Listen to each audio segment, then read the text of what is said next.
RB digger. मेरा नाम है आकाश शुक्ला। आज के इस वीडियो में हम लोग देखेंगे रिकर्शन। ठीक है, रिकर्शन एक बहुत इंपॉर्टेंट टॉपिक है एग्जाम के पॉइंट ऑफ व्यू से, और ये रिकर्शन एक ऐसा टॉपिक है जो बहुत बड़े बड़े क्वेश्चंस को, बहुत बड़े बड़े प्रोग्राम्स को कम स्टेप्स में सॉल्व करके दे देता है। ठीक है, रिकर्शन होता क्या है कि इसमें फंक्शन कॉल करता है अपने आप को बार बार, मतलब function calling itself again and again directly और इनडायरेक्टली इज कॉल्ड रिकर्शन। ठीक है, डायरेक्टली और इनडायरेक्टली मतलब क्या होता है कि डायरेक्टली मतलब फंक्शन उसी फंक्शन से अपने आप को कॉल करेगा, अपने अंदर उस फंक्शन के अंदर से ही अपने आप को कॉल करेगा। इनडायरेक्टली मतलब क्या होता है कि एक फंक्शन उस फंक्शन को कॉल करेगा और वो फंक्शन फिर से उसी फंक्शन को कॉल करेगा, मतलब इनडायरेक्टली फंक्शन कॉल हो रहा है, राइट। तो उसको हम बोलते हैं डायरेक्टली और इनडायरेक्टली कॉलिंग ऑफ फंक्शन। ठीक है, देखो recursion is application of stack. Stack क्या होता है, मैंने क्या बोला, recursion is application of stack. Stack क्या होता है? स्टैक एक लीफो प्रिंसिपल है। स्टैक क्या करता है? लीफो प्रिंसिपल को फॉलो करता है, मतलब लास्ट इन फर्स्ट आउट, जो लास्ट में गया वो पहले बाहर आएगा। ठीक है, जैसे कि मैं एज्यूम करके चल रहा हूं, आपने ऑलरेडी रिकर्शन सुना रहेगा, राइट, और आपको थोड़ा बहुत पता भी रहेगा, लेकिन मैं एज्यूम करके चल रहा हूं कि आपको रिकर्शन का कुछ नहीं पता है, और मैं रिकर्शन का पूरा बेस से लेके एडवांस तक आपको बताऊंगा। और इस वीडियो में मैं आपको गेट के क्वेश्चंस लेके इससे रिलेटेड पूरे कॉन्सेप्ट को क्लियर करूंगा। तो प्लीज ध्यान से देखना, क्योंकि शुरू से जो बेस हमारा रेडी होगा हमें आगे काम आएगा। ठीक है, तो हम लोग एक एग्जांपल लेते हैं, स्मॉल एग्जांपल, जो ऑलरेडी हमने इसके पहले अगर रिकर्शन पढ़ा है तो 100% एग्जांपल पढ़ते ही है। ठीक है, और इस एग्जांपल को लेके हम लोग एनालिसिस करते हैं कि क्या होता है रिकर्शन और कैसे सॉल्व होता है, कैसे एग्जीक्यूट होता है, राइट। हमें एग्जाम में क्वेश्चंस आता है कि this is the given function and what is the output of this function. ठीक है ना, तो एक एग्जांपल है फैक्ट ऑफ n का factorial of n find out करता है, जैसे कि 0 फैक्टोरियल 1 होता है, 1 फैक्टोरियल 1 होता है। एक स्पेशल केस है, राइट, 0 फैक्टोरियल होता है, 1 फैक्टोरियल 1 होता है। बट अगर मैं बोलूं 2 फैक्टोरियल क्या होता है, तो 2 into 1 होता है। 3 फैक्टोरियल क्या होता है, 3 into 1 होता है, राइट। 4 फैक्टोरियल क्या होगा, 4 into 3 into 2 into 1, है ना। तो ये बेस एग्जांपल है, मतलब मोस्टली हम लोग ज्यादा करके इस एग्जांपल को लेके डिस्कस करते हैं, तो हम लोग इसी पे देखते हैं। देखो इस एग्जांपल को मैं दो मेथड से सॉल्व करूंगा। पहला हमारा वो मेथड होगा जिससे हमें क्वेश्चन को सॉल्व करना है गेट के। दूसरा मेथड हमारा वो होगा जिससे हमें समझेगा कि स्टैक जो रिकर्शन है वो क्यों एप्लीकेशन ऑफ स्टैक है। ठीक है, और मैंने आपको बताया स्टैक क्या होता है, लीफो प्रिंसिपल होता है, मतलब लास्ट इन फर्स्ट आउट। ठीक है, सेकंड मेथड, देखो फर्स्ट मेथड, जैसे कि मैं यहां पे क्या प्रोग्राम क्या कर रहा है, इन फैक्ट ऑफ n, मतलब एक n वैल्यू ले रहा है, राइट, सूडो कोड लिखा है मैंने यहां पे, एक n वैल्यू ले रहा है, n कैन बी 5 6 10 100 एनीथिंग। ठीक है, तो एक n वैल्यू ले रहा है और यहां पे चेक कर रहा है if n equals to 0, n is equals to 0, this is equals to if n is equals to 0, return 1, else return n into fact of n minus 1। ठीक है, ये प्रोग्राम है हमारा।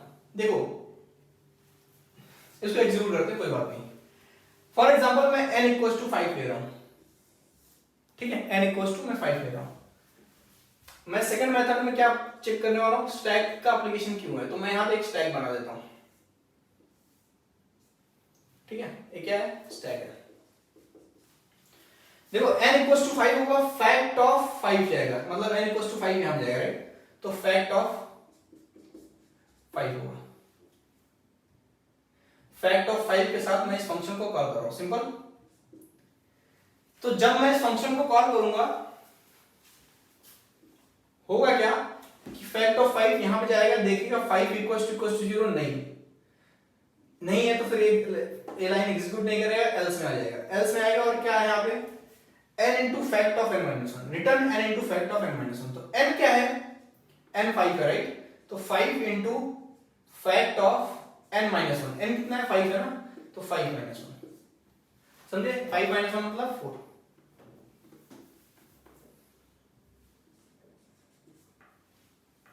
ठीक है, अब देखो अभी 5 into fact of 4 फिर से एक फंक्शन मिल गया है और ये फंक्शन अभी तक सॉल्व नहीं हुआ है, फिर से फंक्शन इसको कॉल करेगा। फिर से फंक्शन को कॉल होगा। तो यहाँ पे n इक्वल टू 4 हो जाएगा, 4 यहाँ पे आएगा, 4 इक्वल टू 0 नहीं, एल्स में आएगा return 4 into fact of n minus 1। तो n का वैल्यू अभी क्या है 4 है, तो 4 into fact of n minus 1 मतलब 3। अभी n का वैल्यू क्या हो गया 3 हो गया, और फिर से फैक्ट ऑफ 3 को कॉल कर रहा है, तो फैक्ट ऑफ 3 यहाँ पे जाएगा, n का वैल्यू 3 होगा, 3 इक्वल टू 0 फॉल्स, एल्स में आएगा n into fact of n minus 1, तो 3 into fact of 3 minus 1, 3 minus 1 कितना होगा 2। अब n का वैल्यू कितना हो गया 2 हो गया, ठीक है। फिर से 2 कॉल होगा, फैक्ट ऑफ 2 के साथ फंक्शन कॉल होगा, तो फैक्ट ऑफ 2 n यहाँ पे क्या हो गया 2 हो गया, 2 इक्वल टू 0 फॉल्स, एल्स में आएगा 2 इंटू n क्या है 2 है ना, 2 इंटू फैक्ट ऑफ 2 माइनस 1, तो this is 2 into fact of 2 minus 1 मतलब 1। फिर से फैक्ट ऑफ 1 कॉल होगा, n का वैल्यू 1 हो जाएगा, 1 इक्वल टू 0 फॉल्स, एल्स में आएगा और रिटर्न करेगा 1 इंटू फैक्ट ऑफ 1 माइनस 1, क्या होगा 1 इंटू फैक्ट ऑफ 1 माइनस 1 मतलब 0, ठीक है। देखो फैक्ट ऑफ 1 माइनस 1 0 हो गया, राइट। फिर से फंक्शन कॉल होगा विद n इक्वल टू 0।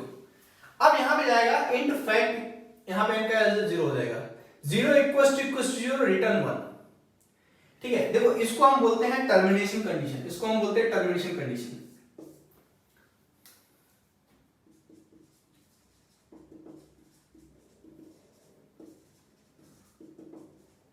या फिर हम इसको बेस कंडीशन भी बोलते हैं।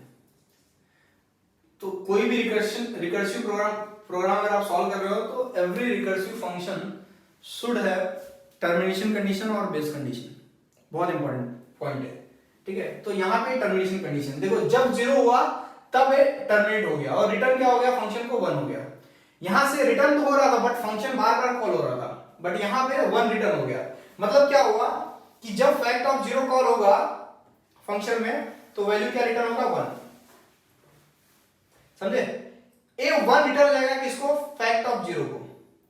जब फैक्ट ऑफ 0 को 1 रिटर्न हो जाएगा तो फाइनली ऑलरेडी हमारे पास 1 था, इनटू फैक्ट ऑफ 0 के पास क्या आया 1 आया, फाइनल आंसर में क्या मिला 1 मिला, ठीक है। A1 फिर से रिटर्न हो जाएगा फैक्ट ऑफ 1 को, क्योंकि फैक्ट ऑफ 1 ने इसको कॉल किया था ना, तो जो इसका वैल्यू मिलेगा फिर से इसको रिटर्न होगा। तो ये जो 1 का वैल्यू होगा वो फिर से रिटर्न हो जाएगा फैक्ट ऑफ 1 को। तो होगा क्या कि पहले से 2 था इसके पास, 2 multiply by fact of 1, fact of 1 का वैल्यू क्या मिला 1 मिला, तो ये 2 हो गया, ठीक है ना। फिर से 2 रिटर्न हो जाएगा इसको, क्योंकि इसने कॉल किया था। अब यहां पे क्या मिलेगा 3 इंटू फैक्ट ऑफ 2 क्या है, राइट, ये फैक्ट ऑफ 2 है ना, ये रिटर्न हो, फैक्ट ऑफ 2 के पास ये रिटर्न हुआ है ना, सो 3 इंटू 2 कितना हो गया 6 हो गया। फिर से 6 रिटर्न हो जाएगा, और फाइनली हमें क्या मिलेगा 4 इंटू फैक्ट ऑफ 3 के पास क्या है 6 का वैल्यू रिटर्न हुआ, तो 6 कितना होगा 24। फिर से 24 रिटर्न हो जाएगा इसको, और फाइनली हमें क्या मिलेगा 5 इंटू 24 कितना होगा 120। 120 फिर से इसको रिटर्न हो जाएगा, और फाइनली फैक्ट ऑफ 5 हमें क्या मिलेगा 120, ठीक है। फैक्ट ऑफ 5 हमें क्या मिलेगा 120, ठीक है। तो अगर आप 5 फैक्टोरियल अगर फाइंड आउट करेंगे तो आपको क्या मिलता है 120, ठीक है।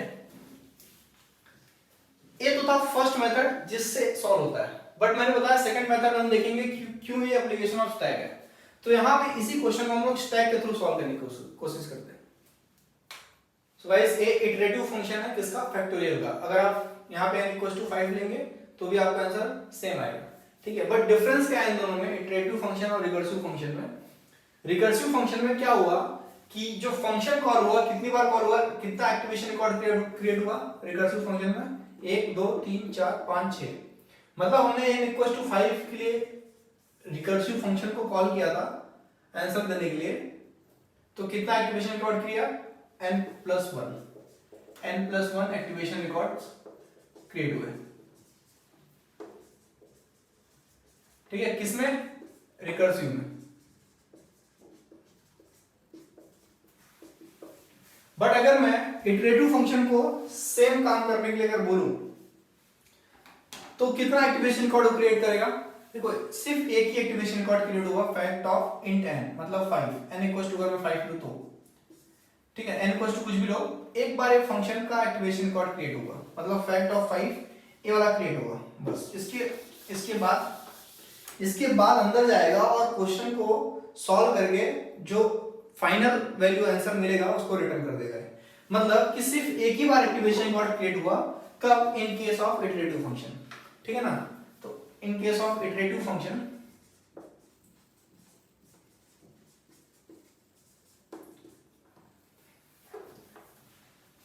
n इक्वल्स टू 5 हो या कुछ भी हो, बट कितना रिकॉर्ड हुआ? सिर्फ वन एक्टिवेशन रिकॉर्ड वाज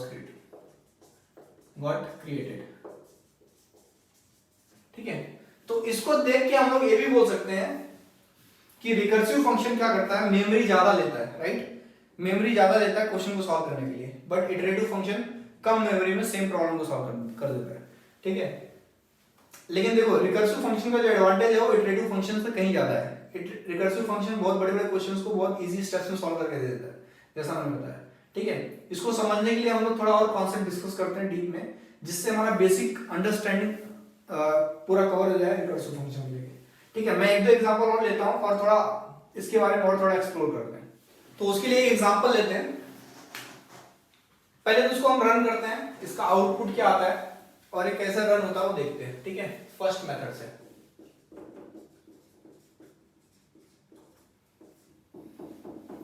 देखो क्या हो रहा है, मेन से एग्जीक्यूशन शुरू होगा। मेन में जाएगा int x इक्वल्स टू 3, मतलब x का वैल्यू क्या है 3 है मेमोरी में। टेस्ट x मतलब टेस्ट ऑफ 3 के साथ एग्जीक्यूशन शुरू होगा। तो टेस्ट वाला जो फंक्शन है उसमें x का वैल्यू पास होगा, x का वैल्यू क्या है 3 है, यहां पे आएगा n का वैल्यू क्या हो जाएगा 3 हो जाएगा। तो यहां पे n इक्वल्स टू 3 हो जाएगा। n इक्वल्स टू 3 क्या रहेगा, इस फंक्शन के लोकल में रहेगा, ठीक है। तो यहां पे n इक्वल्स टू 3 हो गया। n greater than 0, 3 is greater than 0, yes। अगर greater than 0 है तो तीन स्टेटमेंट एग्जीक्यूट करने हैं आपको, पहला, दूसरा, तीसरा, ठीक है। तो मैं टेस्ट ऑफ 3 के साथ फंक्शन को कॉल किया जहां पे n इक्वल्स टू 3 था। तो यहां पे तीन स्टेटमेंट मेरे को एग्जीक्यूट करने हैं। पहला क्या होगा, प्रिंट n परसेंटेज n, मतलब n का वैल्यू प्रिंट करो यहां पे, प्रिंट n, ठीक है। मतलब क्या होगा, प्रिंट n का वैल्यू क्या है 3 है, राइट। तो यहां पे क्या प्रिंट होगा 3 प्रिंट होगा। दूसरा क्या है, test n minus 1, test 3 minus 1 2। तीसरा क्या है, print n, again print n। अभी इधर ध्यान दो, क्या n 3 प्रिंट होगा, यहां पे कर देते हैं, n का वैल्यू 3 है ना, तो 3 प्रिंट कर देते हैं, ठीक है। सेम अब यहां पे देखते हैं, फिर से ए रिकर्सिव फंक्शन है, टेस्ट ऑफ 2 के साथ फिर से कॉल होगा, टेस्ट 2, यहां पे n का वैल्यू क्या हो गया 2 हो गया। 2 ग्रेटर देन 0, यस। फिर से तीन स्टेटमेंट एग्जीक्यूट करो, प्रिंट n मतलब प्रिंट 2, टेस्ट 2 माइनस 1 मतलब 1, and then again print n। तो n का वैल्यू क्या है 2 है। फिर से टेस्ट ऑफ 1 रिकर्सिव फंक्शन है, तो टेस्ट ऑफ 1 मतलब n इक्वल्स टू 1 के साथ test of 1, n equals to 1 के साथ फिर से फंक्शन एग्जीक्यूट होगा। तो टेस्ट ऑफ 1 के साथ फिर से 1 ग्रेटर देन 0 हो जाएगा, ट्रू। फिर से तीन स्टेटमेंट एग्जीक्यूट होंगे। पहला क्या होगा, प्रिंट n का वैल्यू क्या है 1। उसके बाद फिर से क्या है, टेस्ट n माइनस 1 तो 0, एंड देन प्रिंट n, तो प्रिंट n क्या है 1 है, ठीक है। टेस्ट 0 फिर से रिकर्सिव फंक्शन है, n इक्वल्स टू 0 होगा और फिर से फंक्शन एग्जीक्यूट करेगा। 0 greater than 0, 0 greater than 0 false हो गया। इफ के बाद जो भी स्टेटमेंट है वो एग्जीक्यूट नहीं होंगे। फाइनली हमारा यहाँ पे फंक्शन टर्मिनेट हो जाएगा। फंक्शन टर्मिनेट हो गया तो हमारे पास आउटपुट भी मिला है, ठीक है ना। तो फाइनली हमें आउटपुट क्या मिलेगा प्रिंट में, देखो ये फंक्शन यहाँ पे टर्मिनेट होगा और रिटर्न कुछ नहीं कर रहा है, एक कुछ रिटर्न नहीं कर रहा है, ठीक है। तो देखो आउटपुट क्या मिलेगा, आउटपुट हमेशा क्या होगा, लेफ्ट टू राइट मिलेगा, ठीक है, लेफ्ट टू राइट। तो लेफ्ट में क्या है 3 है, 3 प्रिंट होगा। फिर क्या प्रिंट होगा 2, फिर क्या प्रिंट होगा 1, फिर प्रिंट होगा 1, फिर प्रिंट होगा 2, फिर प्रिंट होगा 3। समझा ना? देखो पहले ये प्रिंट होगा, पहले ये पूरा होगा उसके बाद ये प्रिंट होगा ना। तो ये पूरा होगा होने के लिए मेरे को ये तीनों एग्जीक्यूट करने पड़ेंगे। तो तीनों जो भी एग्जीक्यूट किया रहेगा, वैल्यू मिला रहेगा, वो प्रिंट हो जाएगा। तो 1 प्रिंट हो गया, फिर उसके बाद ये खत्म हो गया। अब उसके बाद ये प्रिंट होगा 2, उसके बाद क्योंकि ये तीनों हो गए तो फिर ये भी खत्म हो गया, ये खत्म हो गया तो फिर ये प्रिंट होगा लास्ट में। ठीक है, अगर आप यहां पे देखोगे तो ये क्या था, ये था रिकर्सिव फंक्शन, राइट।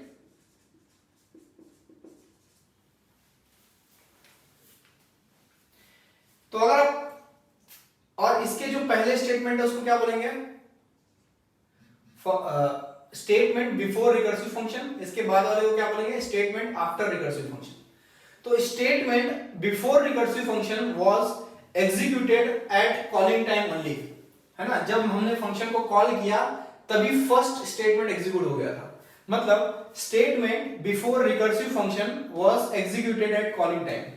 ठीक है, तो जब जब कॉल किया तभी हमारा ये फंक्शन एग्जीक्यूट हो गया, राइट। 3 प्रिंट हुआ, 2 प्रिंट हुआ, फिर 1 प्रिंट हो गया जब जब हमने रिकर्सिव फंक्शन को कॉल किया, राइट। और फाइनली हमें 3 to 1 मिला, है ना। स्टेटमेंट आफ्टर रिकर्सिव फंक्शन है। So statement after recursive function was executed eight returning time, है ना। देखो जब हम रिटर्न कर रहे थे, जब हमारा टेस्ट 0 में कुछ रिटर्न नहीं हुआ, उसके बाद हमारा ये खत्म हुआ, उसके बाद हम क्या प्रिंट किया, 1 प्रिंट किया, फिर रिटर्न हुए और फिर प्रिंट किया गया 2, फिर रिटर्न हुए, फिर प्रिंट किया गया 3, राइट। इसका मतलब क्या है कि statement after recursive function was executed eight returning time. ठीक है, तो ये 2 स्टेटमेंट जो मैंने बोला है आप लिख लो पहले। क्या बोला मैंने, स्टेटमेंट बिफोर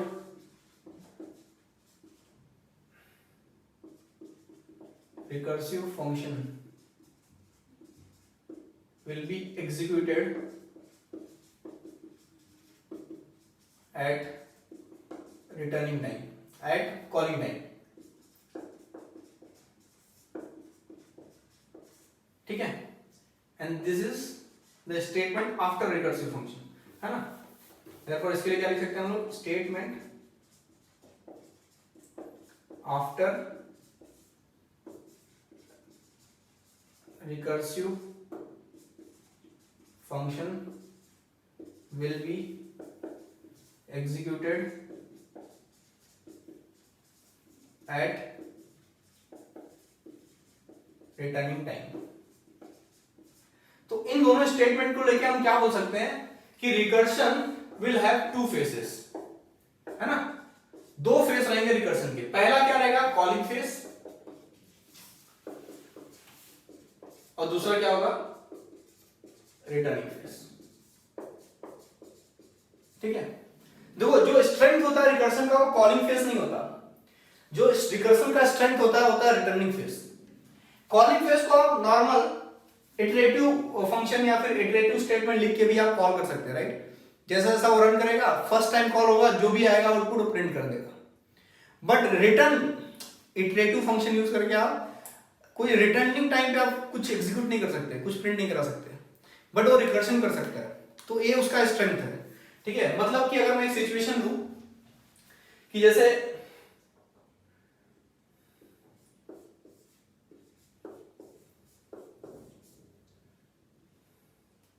कि मेरे पास 3 दरवाजे हैं, मैं यहां से गया, यहां पे गया तो मैं दरवाजे को बंद कर दिया, फिर मैं यहां पे गया दरवाजे को बंद कर दिया, फिर मैं यहां पे गया दरवाजे को बंद कर दिया। तो ये मेरा क्या था, कॉलिंग फेस में। जैसे जैसे मैं जा रहा हूं अपना काम करते जा रहा हूं, राइट। अब मैं जब वापस आऊंगा तो मेरे को दरवाजा खोलना है। दरवाजा खोलना है तो मेरा जो इटरेटिव प्रोसीजर रहेगा, इटरेटिव स्टेटमेंट रहेगा, वो ये नहीं कर सकता, है ना। इटरेटिव बस इतना ही करेगा, दरवाजा बंद करेगा। रिकर्सिव फंक्शन क्या करेगा, अब मैं रिटर्न भी आ सकता हूं रिकर्सिव फंक्शन में, है ना। मैंने बताया ना, रिटर्न भी आ सकते हैं हम लोग। तो जब मैं रिटर्न आऊंगा तो मैं क्या करूंगा, इसको खोल दूंगा, फिर मैं रिटर्न आऊंगा तो इसको खोल दूंगा, फिर मैं रिटर्न आऊंगा तो इसको खोल दूंगा। फाइनली मैं गया, दरवाजा बंद कर दिया, और आया, दरवाजा खोल भी दिया, ठीक है ना, और मैं यहाँ पे आ गया। ठीक है, तो इसको बोलते हैं रिकर्शन। मतलब रिकर्शन दो फेस में काम करता है, कॉलिंग फेस और एक रिटर्निंग फेस। ठीक है, और स्ट्रेंथ ऑफ रिकर्शन जो होता है वो क्या होता है, रिटर्निंग फेस। तो ये भी एक इंपॉर्टेंट स्टेटमेंट है, आप लिख सकते हो, स्ट्रेंथ ऑफ रिकर्शन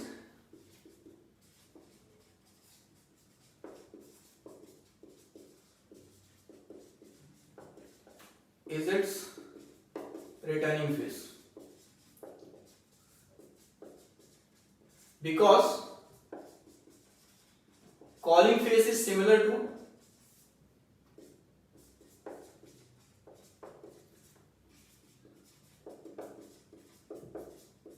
iteration। ठीक है,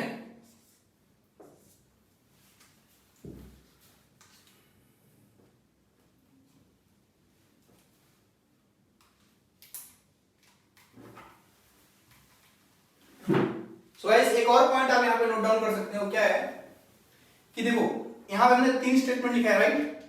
अगर मैं इस स्टेटमेंट को रफ कर देता हूं, ठीक है, मैं इस स्टेटमेंट को रफ कर देता हूं,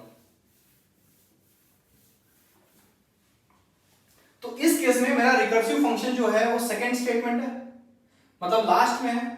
तो इसको हम बोलते हैं क्या, टेल रिकर्शन। क्या बोलते हैं, टेल रिकर्शन। इस केस में हम इसको बोलेंगे टेल रिकर्शन। मतलब टेल रिकर्शन में क्या होता है, रिकर्सिव स्टेटमेंट एंड में होता है। ठीक है, बट अब मैं क्या करता हूं, वो स्टेटमेंट लिखता हूं वापस,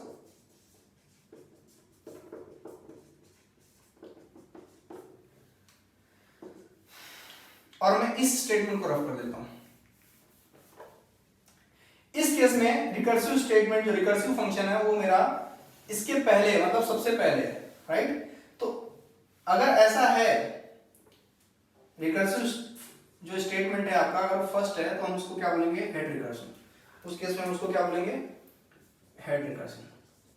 समझा, मेरे पास स्पेस नहीं था, बट मैंने आपको रफ करके बताया कि टेल रिकर्शन और हेड रिकर्शन क्या होता है। ठीक है, तो फाइनली अगर मैं इसको समराइज करना चाहूँ रिकर्सिव फंक्शन को, तो हमने क्या क्या सीखा इसमें, कि रिकर्शन मतलब क्या होता है कि function calling itself again and again directly और indirectly is called recursive function. Second point हमने क्या पढ़ा, कि recursion is a application of stack. क्यों है, कैसे है, वो हमने एग्जांपल के थ्रू समझा। थर्ड पॉइंट जो हमने पढ़ा बहुत इंपॉर्टेंट था, कि every recursive function must have termination condition और बेस कंडीशन। ठीक है, उसके बाद हमने देखा कि रिकर्शन के दो फेस होते हैं, पहला होता है कॉलिंग फेस, दूसरा होता है रिटर्निंग फेस। कॉलिंग फेस क्या होता है कि कॉलिंग फेस में statement before recursive function will be executed eight calling time. Returning face में क्या होगा कि statement after recursive function will be executed eight returning time. ठीक है, और क्योंकि इसके दो फेस होते हैं, कॉलिंग फेस और रिटर्निंग फेस, तो जो स्ट्रेंथ होता है रिकर्शन का वो रिटर्निंग फेस होता है, ना कि कॉलिंग फेस होता है, because calling phase is similar to iteration. ठीक है, नेक्स्ट वीडियो में हम लोग क्या करते हैं कि कुछ इंपॉर्टेंट क्वेश्चंस लेते हैं जो गेट में ऑलरेडी पूछे गए हैं, और रिकर्शन को प्रॉपर देखते हैं कि कैसे हम लोग क्वेश्चन को सॉल्व कर सकते हैं जो हमने अभी तक सीखा है। ठीक है, देखो कॉन्सेप्ट पता है आपको, बहुत अच्छी बात है, कॉन्सेप्ट पता रहेगा तभी आप क्वेश्चन सॉल्व करेंगे। लेकिन अगर आप क्वेश्चन सॉल्व नहीं करेंगे तो आप गेट एग्जाम में क्वेश्चन को सॉल्व नहीं कर पाएंगे, सिंपल। ठीक है, क्योंकि क्वेश्चन सबसे ज्यादा इंपॉर्टेंट होता है, जितना ज्यादा आप क्वेश्चन सॉल्व करेंगे उतना ज्यादा आपका कॉन्सेप्ट और क्लियर होगा। ठीक है, so guys, thank you for watching this video. Please do like, share and subscribe our channel.